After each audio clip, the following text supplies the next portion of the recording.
What is going on, family? It's 2025. Can you believe it?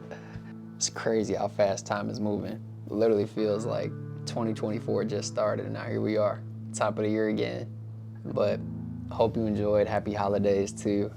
And I just have a few things to kind of kick the year off for real. This is something that I do year after year that I find really sets me up to grow, to mature, develop more as a man, as a husband, as a child of God. Just open up as many opportunities up front to start the year out as I can, to really just again position myself to grow in all these areas of life. And so with that, I just want to share a few things that I do with my life personally that hope to challenge you, but also potentially encourage you as well and set you guys up for the best year of your life. So thank you for tapping in. And without further ado, let's just jump into it.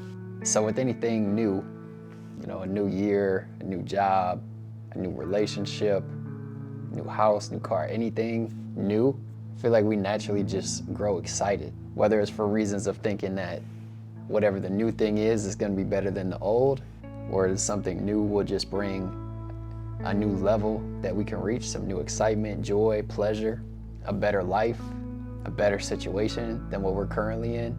Let's kind of go on and on as for reasons why we would get excited about something new. And obviously the new year is nothing different. Hear people talking about the New Year's resolutions all the time. Or like, I'm leaving X, Y, and Z in 2024. That's not coming with me because it's a new year. I'm starting fresh. It's a clean slate. And I fall into that category as well. I get very excited about new things. But the point of this video and the point of some of these exercises I'm going to kind of walk through is to keep that excitement for something new, but also realizing that there are certain things, big or small, that genuinely have to die. Like, we have to get rid of certain things in our life for us to move into that new chapter and for us to experience the new things that's right around the corner for us. These old things can be detrimental to us because sometimes we get wrapped up in cycles and routines and situations that we've built over the course of multiple years, decades even at times. Something that we started doing when we were little, 5, 7 years old, and we carrying it with us into our 20s, 30s, 40s, you name it. So this to me is the best time to pump the brakes, again, because it can be so exciting. New Year hits, you want to hit the ground running. But I think it's crucial to really start the first half of January, the first month of the year, and just kind of dissect your own life, your own position, your own situation, and really start to look at things in terms of like, what can I change?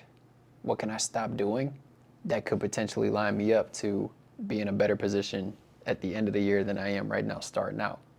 And now, this is where I kind of want to put you guys to go a little bit further than the surface, because it's a few things that could easily come to the top of your mind, right? Like, oh, I need to stop smoking. I need to stop drinking. I need to stop, like, some of these like more common things, like I need to go to the gym more. Like, those are kind of all to me in a category where it's like, it's very cut and dry. It's very obvious to see, okay, this equals bad. This equals good. I want to do more good and less bad. And by all means, that's great. Like, there's nothing wrong with setting your intentions up to do more good and less bad. But this is where my challenge comes in, is to just kind of go a little bit further past that. Because how easy is it to say, oh yeah, I'm going to go to the gym more. You feel like you check a box off. Now it's like, all right, I'm good. I'm already doing better than I was last year. I'm going to the gym. Like, it's my goal. I'm going to do it. But it's like a little baby step in one area when you could really be having a huge step in multiple areas if you add a few of those smaller things up. If you cut out certain habits or routines or just things that aren't doing essentially anything beneficial for you, like certain relationships even.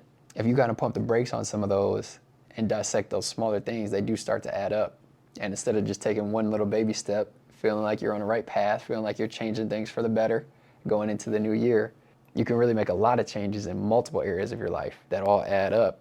And over the course of a few weeks, a few months, and eventually over the course of a year, I promise you're going to look back and realize, man, I wish I was doing this all along.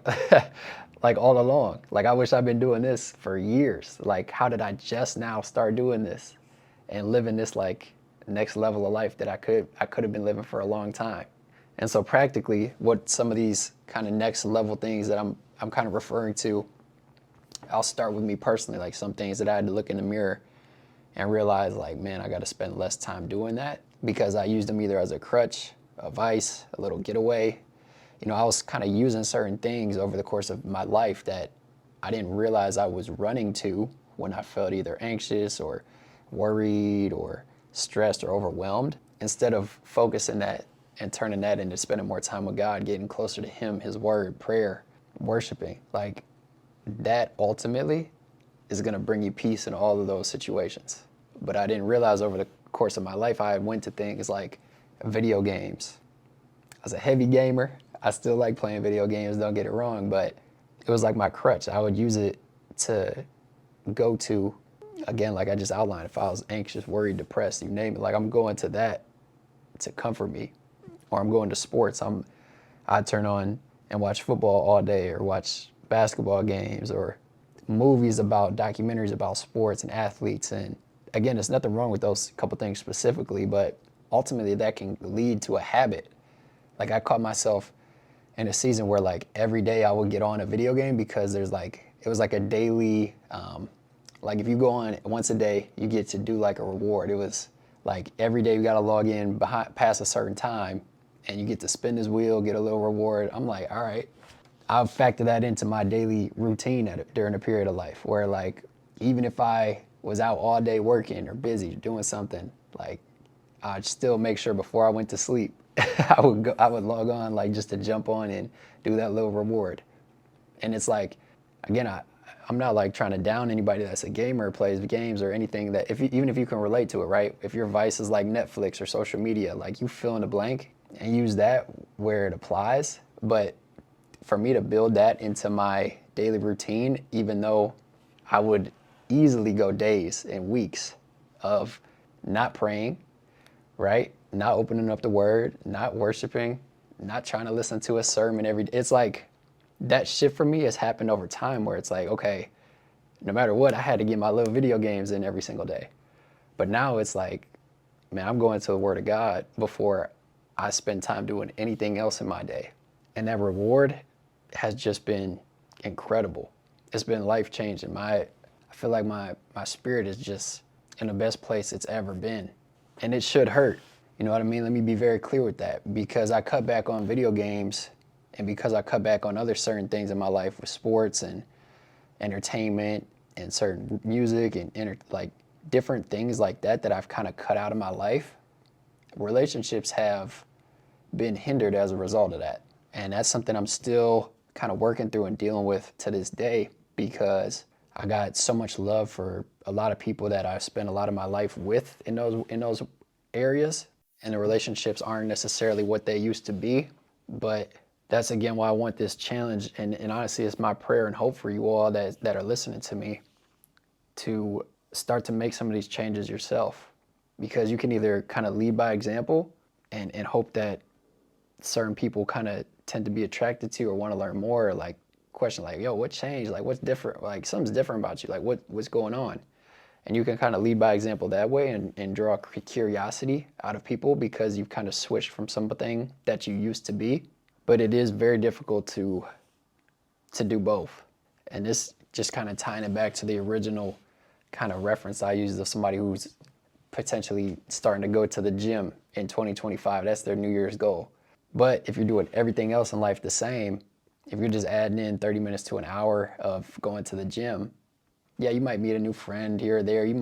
Something might change. You know, you might feel a little bit better about yourself. But if you're still going to all these other crutches and all these other vices, that's still going to far outweigh just the one area of your life that you're trying to get better in and that you're improving in. And to me, I honestly hadn't noticed the improvements until I cut out more and more of those things that were just not necessarily filling me up in the right way. And again, I just want to emphasize that it should feel like a sacrifice. It should feel like you're saying no to yourself. You know, it should be hard.